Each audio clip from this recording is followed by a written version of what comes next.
Hello again, and welcome to another of Mosaic's coffee breaks.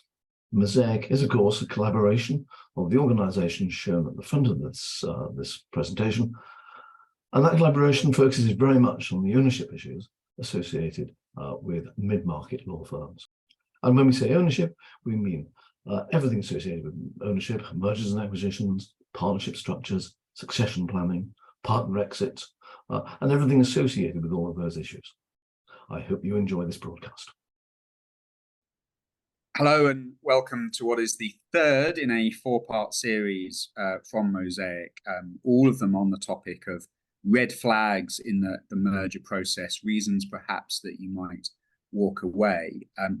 Topic number 3 is culture, and Nigel, I think you are going to kick us off. I will, and obviously I'm sure you'll all join in. In terms of culture, I just noticed that you've all blurred your backgrounds for this recording, and I haven't. Is this a cultural issue, Nigel? It's a shared assumption and belief in the way we do things around here, Mark. It's very disappointing that you're sticking out like a sore damson down there. But, yeah. I mean, you start with, what does culture mean? I don't think there's one definition. The nice little snappy one is the way we do things around here. A slightly more elegant one might be the shared beliefs, values, and assumptions in an organization. And I think too often it's confused with behavioral aspects. Big beasts trampling around in the corporate undergrowth. So it's not really about behavior. It is about the way we do things, and the values and assumptions that underlie those. And red flags, it's usually too late. In most merger conversations I've been involved in, cultures, it's kind of acknowledged as something we ought to be looking at, but it's massively underinvested in terms of time spent in the pre-merger phase. More typically, it's something that gets addressed by the merged firm in the integration phase. And good luck for any managing partner out there about to embark on integrating two different cultures post-merger. It's generally a nightmare, even where we're talking an absorption merger, where say a firm 4 times the size of another takes over a smaller firm. We're really talking post-merger, typically of adaptation rather than integration. But back to topic and amber and red flags. I'll mention just one example, and then we can perhaps have a wider chat of a deal I was involved in many years ago. So I was still in practice rather than in the consultancy role, so I was involved in a merger of firms that were broadly similar in size, turnover, capital accounts, profit per equity partner, all within 10% of each other. Partners got on great in pre-merger chats. Everything seemed an absolute doddle, almost too easy a deal to do.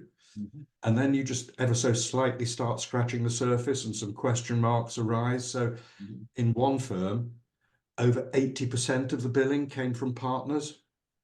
In the other firm, it was under 50%.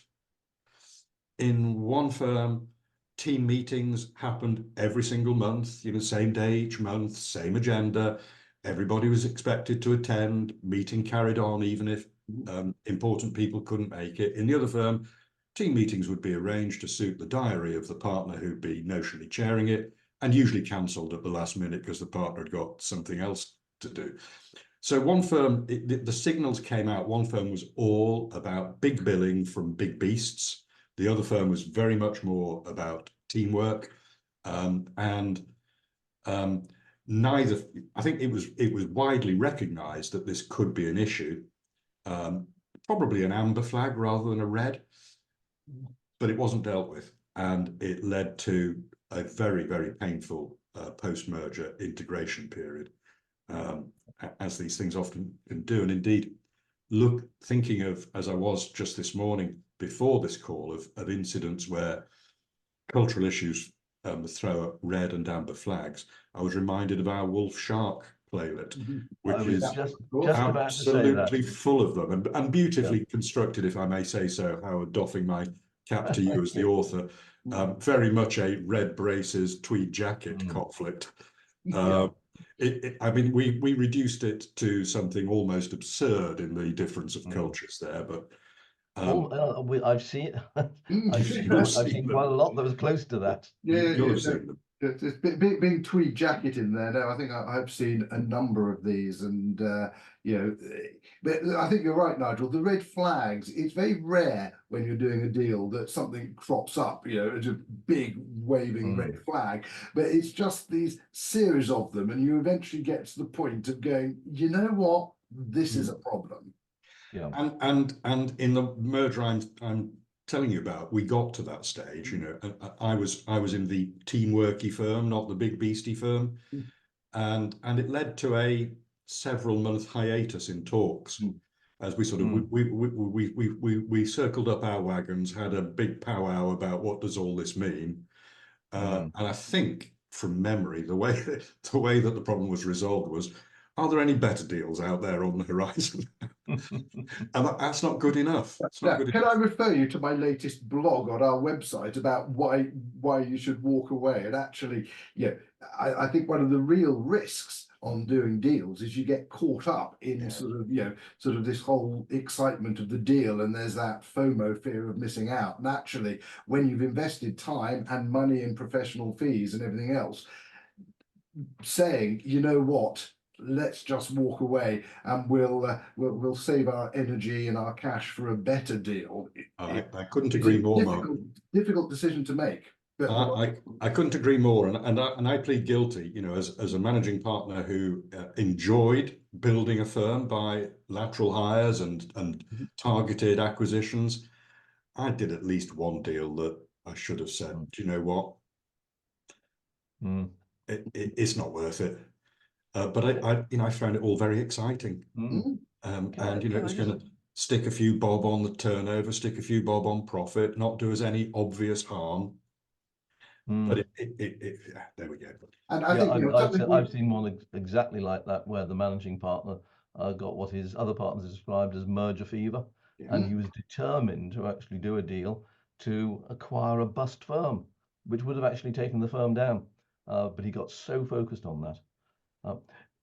Just though, picking up on the cultural issue, and I've got a couple of potential deals on the go at the moment where I've got clients who want to acquire, and I think we're at the stage of specifically saying we don't want to impact on our culture, and we're taking the rule of thumb that if the firm we're acquiring is less than a third of our size, that's unlikely to affect our culture.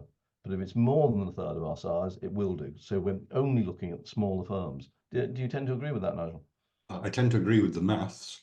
I think up to a third of your size is the very largest you can take, and have some confidence that your culture will dominate, preferably smaller still in terms of proportionality.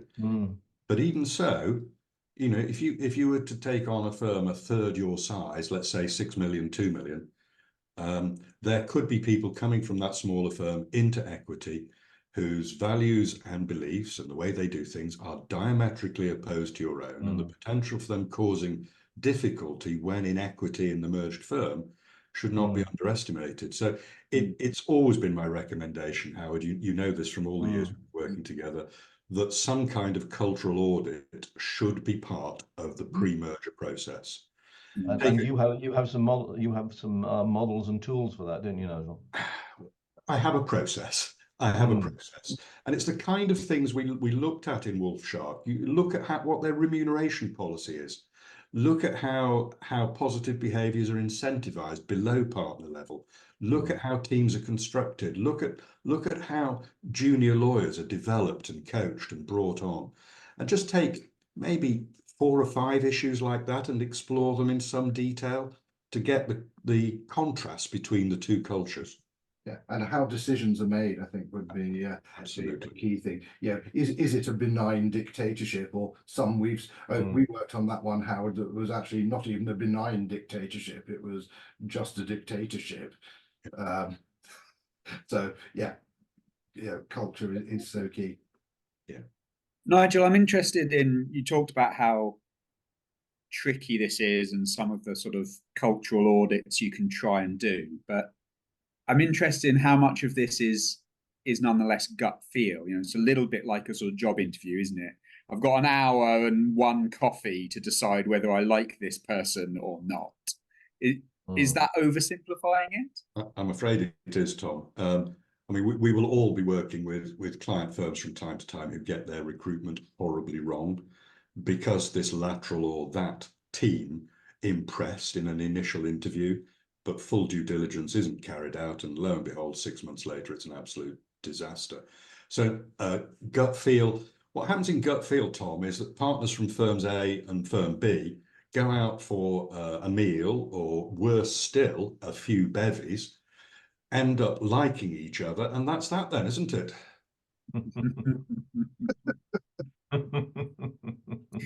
I'm not disagreeing with you, Nigel. A deliberately facetious question. I'm interested as well, and we've talked about culture eats strategy for breakfast and strategy, all that.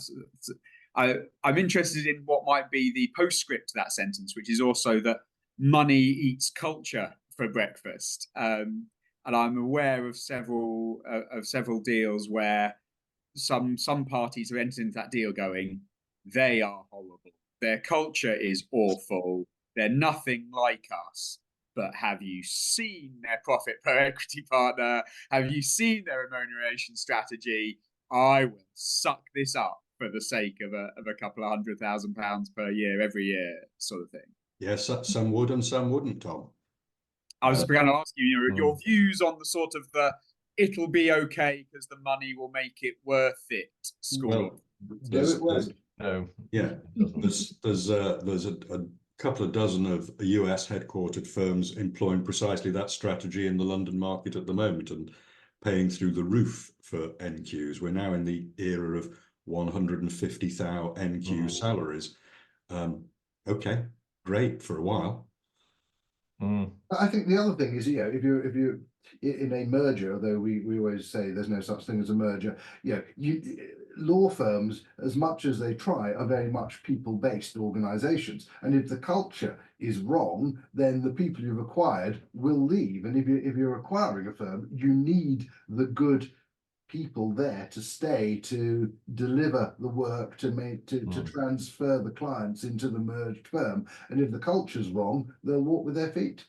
Well, precisely so, Mark. And you see that, you can see it happen only out of your rearview mirror, because somebody leaves because this isn't how I like to work. I don't like the way I'm being performance managed. I don't like being micromanaged. I don't like the way the firm responds to this or that client, and they just leave. And you think, oh well, but 3 or 4 people later, you realize why everybody has started voting with their feet.